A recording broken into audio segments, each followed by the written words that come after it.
सलाम, नमस्ते, सत श्री अकाल। मैं हूं रजा और आप देख रहे हैं रजाग्राफी अनस्क्रिप्टेड की पहलगांव ग्राउंड रिपोर्ट। उतरना इसलिए पड़ा ग्राउंड पर क्योंकि गोदी मीडिया आपको सिर्फ झूठ बहका रहा है, झूठ दिखा रहा है। सड़क पर ग्राउंड पर उतरना इसलिए पड़ा ताकि आपको सच समझ में आए और सच दिखे, किस तरह से गोदी मीडिया सच आपसे छुपा रहा है और एक समाज, एक बड़ा समाज मुसलमानों को और कश्मीरियों को बुरा भला कह रहा है। जिस समाज की बात कर रहा हूं, इनकी क्या ही बात करनी, वो तो शहीदों की पत्नियों को भी न जाने क्या क्या कह रहे हैं। हजरात, आपको ये खूबसूरत सा एक छोटा सा गांव नज़र आ रहा होगा। मेरे पीछे ये खूबसूरत पहाड़, ये वादियां और इन वादियों के बीच एक बहता हुआ झरना और फिर इस झरने के दोनों तरफ बड़े ही खूबसूरत प्यारे प्यारे गांव। इस गांव का नाम है हापरनार। जी हाँ दोस्तों, ये उनका गांव है जिनको टीवी पर दिखाया और बताया नहीं जा रहा है।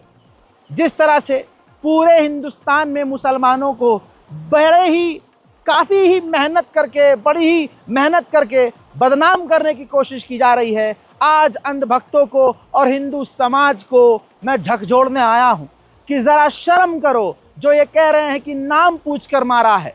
किसी एक महिला ने जिसके पति की मौत हुई, उसका पहला फ़ोटो वायरल हुआ, उसकी तरफ से पहला झूठ बोला गया कि नाम पूछकर मारा गया, क्योंकि इसके कहीं भी सबूत नहीं है कि नाम पूछकर आतंकवादियों ने उनको मारा था। लेकिन हापरनार की ये वो जगह है जहाँ का एक मुसलमान, कश्मीर की ये जगह है, पहलगांव के पास ये जगह है हापरनार। यहाँ के आदिल, जी हाँ, जो शहीद हुए हैं, जिनकी 3 बहनें और जो 3 भाई थे, और आदिल अपने घर में सबसे बड़े थे भाइयों में। ये उन्हीं का गांव है और यहाँ खड़ा होकर मैं कसम खा के कहता हूं कि ये झूठ है कि नाम पूछकर मारा गया। आदिल की मौत कैसे हुई, आदिल की शहादत कैसे हुई, आप तमाम, मैं मुसलमानों की बात कर रहा हूं, तमाम मुसलमानों पर फर्ज है तुम्हें तुम्हारे ईमान का वास्ता इस रिपोर्ट को शेयर करना, क्योंकि आदिल के घर पर पत्रकार नहीं आ रहे हैं। आदिल के घर पर वो भीड़ नहीं है जो भीड़ एक किसी हिंदू के मारे जाने पर वहां खड़े होकर प्रोपेगेंडा फैलाती है। यहाँ पर सच बताने के लिए कोई नहीं आ रहा है। तो आइए मेरे साथ, आदिल का घर कहाँ है मैं आपको दिखाता हूँ और जिन लोगों से मुलाकात हो सकती है उनसे इंशाअल्लाह मुलाकात करेंगे। दोस्तों, ये एक गली है, ये गली शहीद आदिल के घर की तरफ जाती है। आपको पीछे से अजान की आवाज़, नमाज की आवाज़ भी आ रही होगी। चारों तरफ पहाड़ हैं, पहाड़ के बीच शहीद का घर है। ये जो मेरे राइट साइड में आपको एक झोपड़ा नज़र आ रहा है, ये शहीद आदिल का घर है। आइए मेरे साथ, मैं आपको दिखाता हूँ। मेरे साथ गोदी मीडिया का प्रोपेगेंडा आप फेल कीजिए, क्योंकि हमें अपने हिंदुस्तान को बचाना है, टूटने से बचाना है। ये शहीद आदिल का जो घर है, आप देखिए, यहाँ से एंट्री है इस घर की। ये एक दरवाज़ा,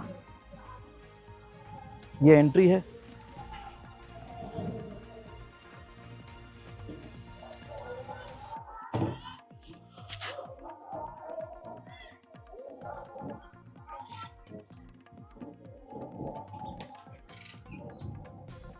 अस्सलाम वालेकुम। ये जो है शहीद आदिल साहब जो हैं, उनकी बहन के बेटे हैं।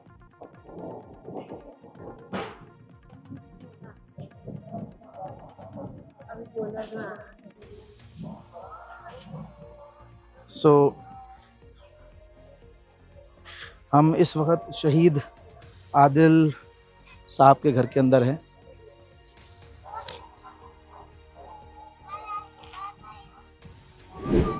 हजरात, जैसा आपसे वादा किया था, मैं शहीद आदिल साहब के घर में बैठा हूँ और उनके वालिद साहब हमारे साथ मौजूद हैं।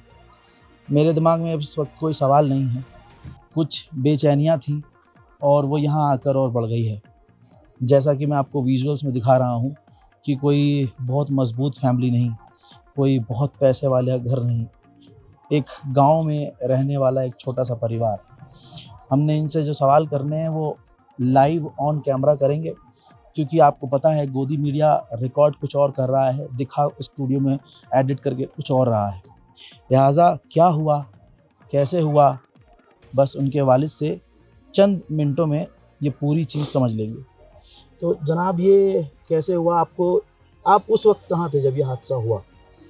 जी, उस वक़्त मैं तो घर में ही था, लेकिन ये आदिल जो था ये हर दिन इसका आना जाना था। ये वहीं काम करते थे? वही घोड़े का काम मजदूरी करते थे घोड़े की। लेकिन हर दिन इसका आना जाना होता था पहलगाम से। जी। पहले 2 दिन 3 दिन बारिश थी, तो बारिश की वजह से नहीं गया। तो 22 अप्रैल को धूप निकली और धूप की वजह से ये वहाँ चला गया। नहीं जाता ही था, तो उस दिन धूप थी और चला गया। लेकिन जब वहाँ पहुँचा तो हमें पता है कि वो काम पे चला गया है पहलगाम टूरिस्ट के घोड़ों के साथ। अच्छा, घोड़े के साथ गए थे? घोड़े उधर के थे, इधर के अच्छा। नहीं थे, हमारे नहीं थे, उन्हीं के घोड़े थे। उन्हीं के घोड़े। तो फिर गया पहलगाम, तो हमने सोचा कि बादल मजदूरी के लिए चला गया। फिर हम अपने घर में कुछ काम थे, हम अपने काम पे लगे। और बाद में 2 बजे तो हमें थोड़ा सा सुनने में आया कि वहाँ गोलियां चली हैं और हालात बिगड़ गए हैं। तो हमने फ़ोन करने की कोशिश की, तो फ़ोन का नेटवर्क नहीं आया।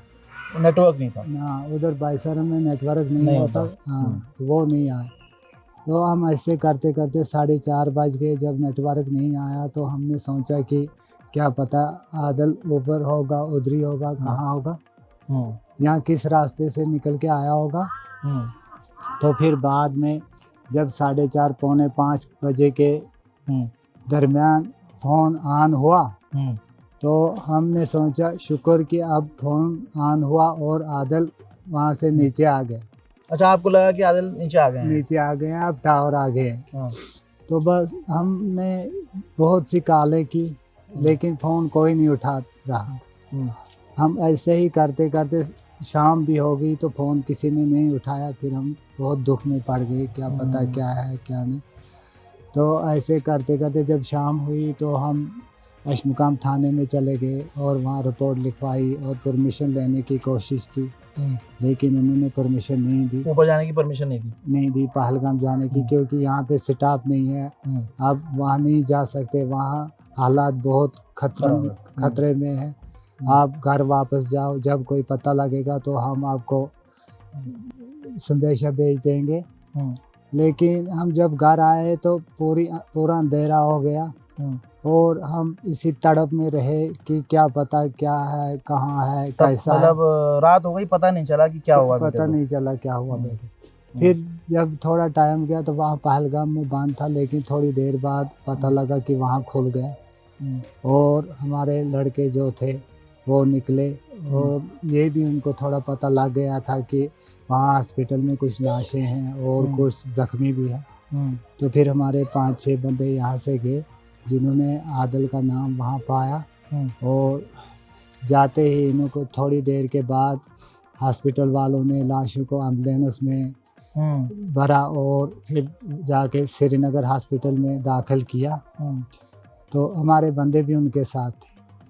तो जब इनकी रात वहाँ पे लगी तो वहाँ पे एक लेडीज़ थी, जिन्होंने इनको बोला कि एक कश्मीरी घोड़े वाला था जिसने लोगों को बचाने की, हमें बचाने की कोशिश की, लेकिन वो भी अपनी जान वहाँ पे खो गया। तो फिर रात को उधरी रही गाड़ी, वहाँ पोस्टमार्टम किया आदिल को। और सुबह फिर वहाँ हमीद शाह का और बहुत से इनका आना था, जिन्होंने सुबह सलामी दी और 11 बजे आदिल की लाश को यहाँ रवाना किया। अगले दिन सुबह 11 बजे वहाँ से दूसरे दिन। तो फिर दूसरे दिन 1 बजे कम से कम आदिल की लाश यहाँ पहुँची। तो ऐसा कुछ वहाँ के लोगों ने बताया कि आदिल की शहादत कैसे हुई, गोली लगी थी, क्या हुआ था एंड मौके पर उस वक्त, क्या कहानी? जी, वहाँ तो मैं नहीं था, लेकिन सुनने में ऐसे हवा ही में से सुन रहा था कि आदिल ने उनसे छेड़ा, आदिल ने उन पे हमला किया। और उस लड़की ने भी वहाँ हमारे बंधु को बोला था कि जो वो घोड़े वाला था, तो उसने हमको बचाते बचाते और लोगों को बचाते बचाते अपनी जान दे दी। तो फिर हमने जब ये सुना था, हमें पूरा यकीन हुआ कि हाँ, इसने उनसे हमला किया है और बंदूक छीनने की भी कोशिश की थी इसने, जिससे इसकी 4 गोलियां लगी थी। तो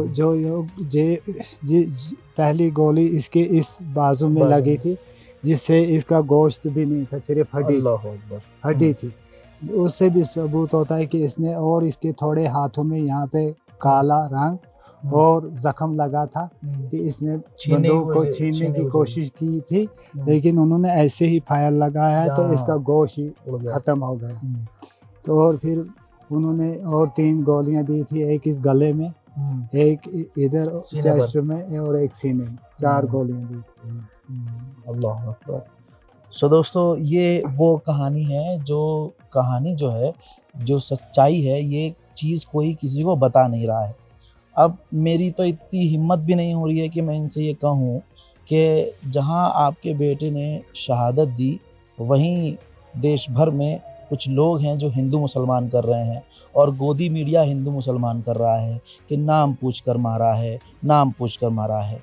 हमारी इस वीडियो से एक चीज़ और उनके वालिद के ज़बान से सामने आई है कि शहीद आदिल को 4 गोली लगी। वो कोई गोली धोखे से नहीं लगी थी कि बंदूक छीनम छानी में गोली चल गई। आपने सब देख लिया, सब समझ लिया कि 4 गोली, और कश्मीर के मुसलमान ने, एक सैयद ने, एक जिस पर इल्ज़ाम लगता है कि भाई ये तो गद्दार होते हैं, आप देखिए सीने पर गोली खाई है, सीने पर। उसके बावजूद आज कश्मीरियों के साथ क्या किया जा रहा है, कश्मीर को किस तरह से बदनाम किया जा रहा है, कश्मीर का टूरिज़्म भी मार दिया गया है। कितने लोग हैं, कश्मीर के लोग हमेशा शहादत देते आए हैं, लेकिन हम लोग और आप लोग कश्मीर के साथ सौतेला व्यवहार करते हैं। जी थोड़ा सा और बोलिए। और वो जी बोलिए। जी, आप बोलते हैं ये कि आदिल नहीं था, यहाँ कुछ लोग बोलते हैं, लेकिन जो 26 लाशें थी, 25 थी वो, और 26 लाश आदिल की थी। ये भी उन लाशों के साथ थी जो लाशें हॉस्पिटल में थी, और जिन लाशों के साथ हमारे बंदे यहाँ से श्रीनगर में गए थे। तो आदिल की लाश भी उन्हीं लाशों के साथ ही थी। अच्छा, ये बताइए कि इस पूरे हादसे के बाद जो गवर्नमेंट है, बीजेपी गवर्नमेंट, उन्होंने कोई मदद की है आपकी अभी तक? जी, उन्होंने एक बच्चे को, वक्फ बोर्ड ने और इन गवर्नमेंट ने उस बच्चे की एक नौकरी, छोटे बेटे की नौकरी दी है। आदिल के भाई को? आदिल के सबसे छोटे भाई को। नाम क्या होगा? उनका नाम नज़ाकत है। अच्छा।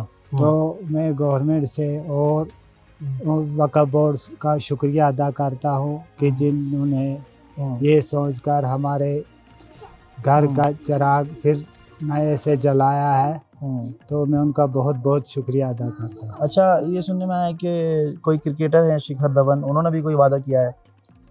जी, क्रिकेट तो अभी कोई नहीं आया नहीं है, मतलब सुना है, घर में हमने बात करी कि वादा किया है कि कोई मदद करेंगे। और शिवसेना ने भी कोई मदद भेजी है? जी, शिवसेना वालों ने भी, हाँ, उन्होंने भी किया है और मकान बनाने का वादा किया। सबसे पहले मदद शिवसेना ने करी है? जी, मदद तो करते हैं, मदद का कहता नहीं हूँ मैं, क्योंकि इससे खतरा भी पैदा होता है, लेकिन अपने अपने हिसाब से सब करते हैं। जो हमारा साथ देते हैं तो वो नहीं, ये बात हुजूर मैं इसलिए पूछ रहा हूँ क्योंकि हमें ये भी बताना है ना कि ऐसा नहीं है कि सभी के सभी हमारे खिलाफ हैं। कोई ऐसे लोग भी हैं, जैसे शिवसेना है, गवर्नमेंट है उनकी, उन्होंने कम से कम ये अच्छा कदम उठाया है कि उन्होंने बात भी करी और उन्होंने मीडिया में बहुत अच्छी बात भी बोली है आदिल के लिए।